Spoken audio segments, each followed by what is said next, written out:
This is going to be another video in my ranking the album series, and today I am going to tackle one of my favorite progressive rock bands of all time and also one of my favorite classic rock bands as well. And I'm talking, of course, about Yes. I'm going to tackle their 20 album discography. Hopefully I can work my way through it without rambling too much. But I'm going to start with number 20, my least favorite album, and that is going to be Heaven and Earth, their only studio album with John Davison as vocalist. This one just suffers from really weak material. It's not a strong album. None of the songs are particularly memorable, so I have no problem ranking this one at the bottom.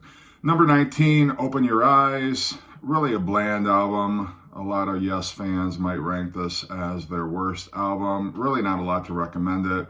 Again, it's weak material. The songs aren't that memorable.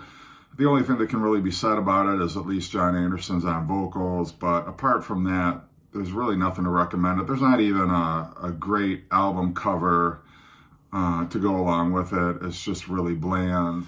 18, Magnification. Not real strong material. I'm not a huge fan of the orchestration. I don't feel it really adds anything to Yes as an ensemble. Just an album that, again, if I never hear it again, I won't be disappointed. Not that it's terrible, it's just not up to the standards that we've come to expect from Yes. 17, Far From Home. This is the only album with Benoit David on vocals, and he does a decent job. It's a passable Yes album. It's enjoyable in parts. It's got its moments, but overall, definitely not the strongest album in their catalog. Number 16, The Ladder. We have a relatively classic Yes lineup here. The performances overall are pretty strong, but it's just, I wish there were more songs that were memorable on it, more songs that kind of stood out. The first couple songs on the album are okay, but then after that, it kind of tails off, and it's just not, if you haven't heard it yet, it's not an album that I would recommend you go seek out.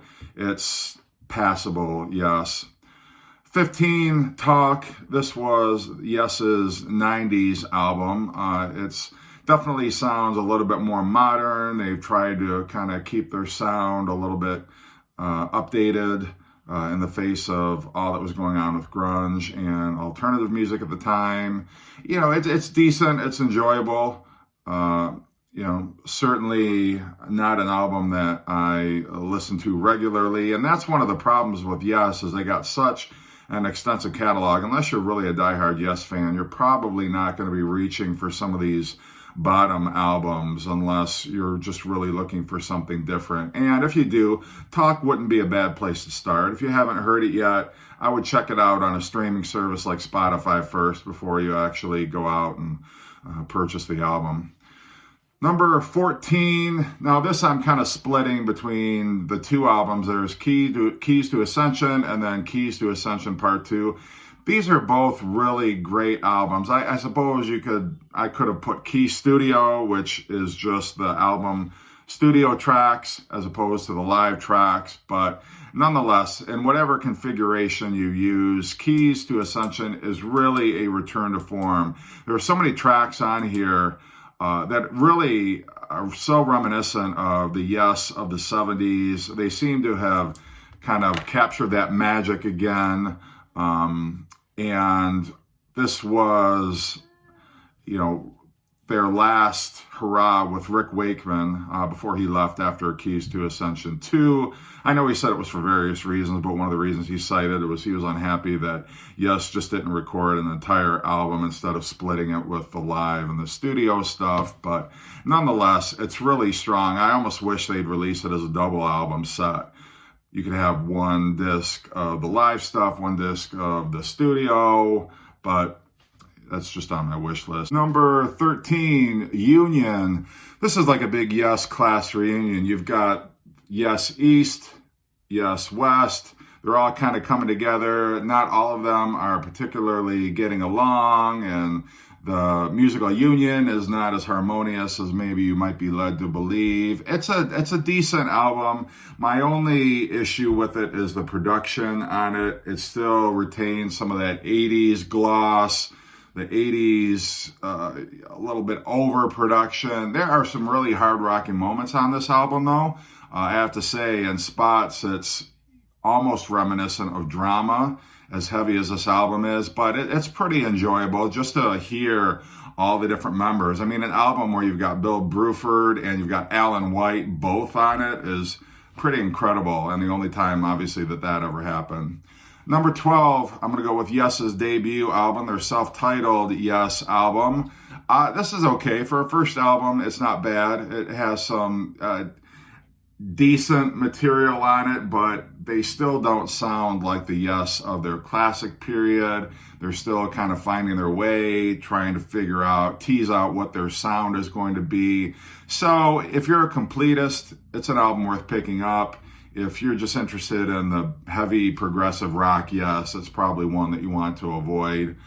Number 11, Big Generator. The big radio hit was Love Will Find a Way on here, but if you like 90125, you'll like this album. It's not quite as good as that album, but it's still, they rock hard. They've got catchy melodies. It's great production. Just really overall an enjoyable album. If you haven't checked it out, and like I say, you like 90125, you won't be disappointed with this album. Number 10, their second album, Time and a Word. I like this album. I think it's got some interesting material on here. Some of this material found its way onto the Yesterdays compilation. Sweet Dreams was one of them. It's really enjoyable. They're getting there, but there was such a leap between Time and a Word and the Yes album.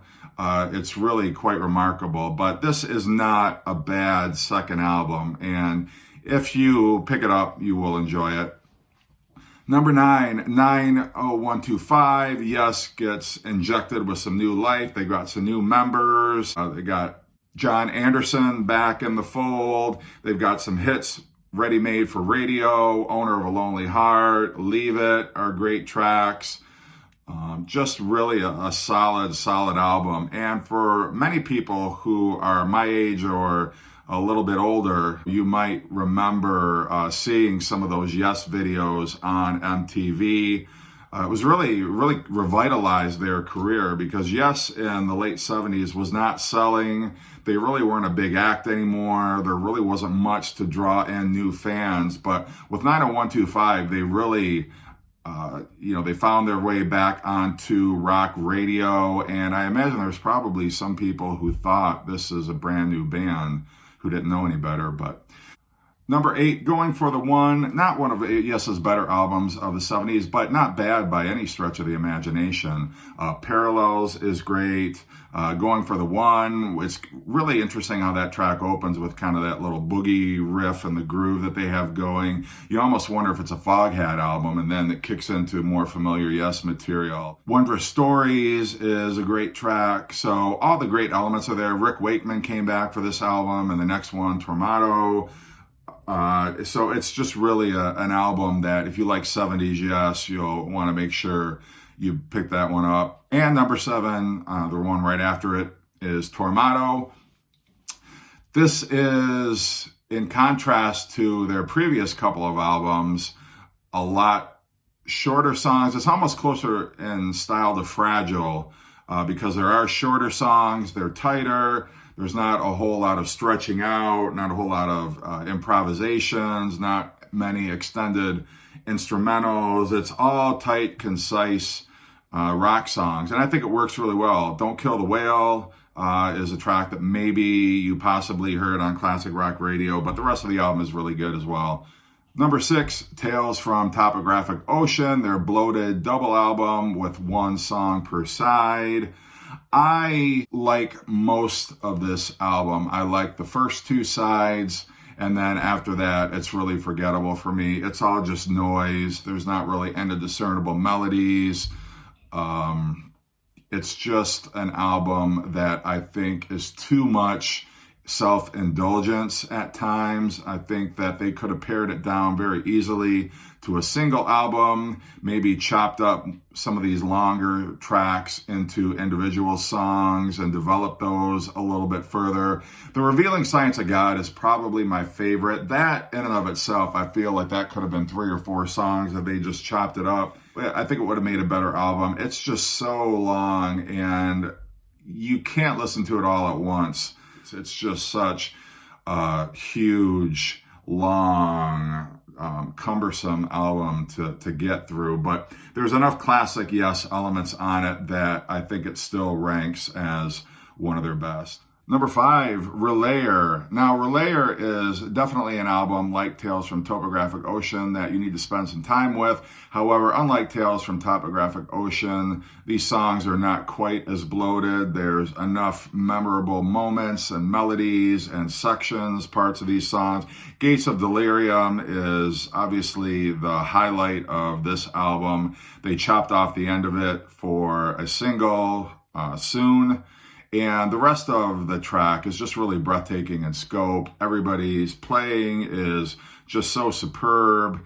It's really such an enjoyable listen if you have patience with it and if you give it your time and attention. Sound Chaser is great as well. Just really a fantastic progressive rock album all the way through. Not a weak moment on it, and you'll never get bored listening to it.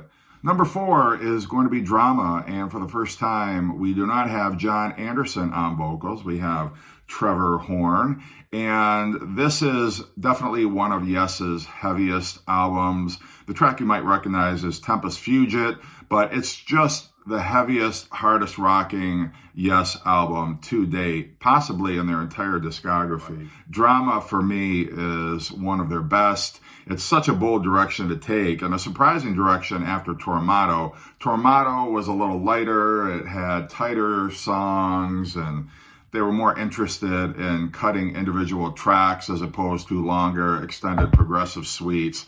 And with Drama, we're back to progressive rock, but it's harder edged progressive rock. We're getting into the 80s now, and they definitely storm into the 80s with a vengeance with Drama. Number 3, the Yes album. So many great tracks on this. I really debated, honestly, between do I move Drama up to 3, but the Yes album has some of my favorite Yes moments. Just on the strength of Starship Trooper alone, that is one of my favorite all-time Yes tracks. I've Seen All Good People is on here.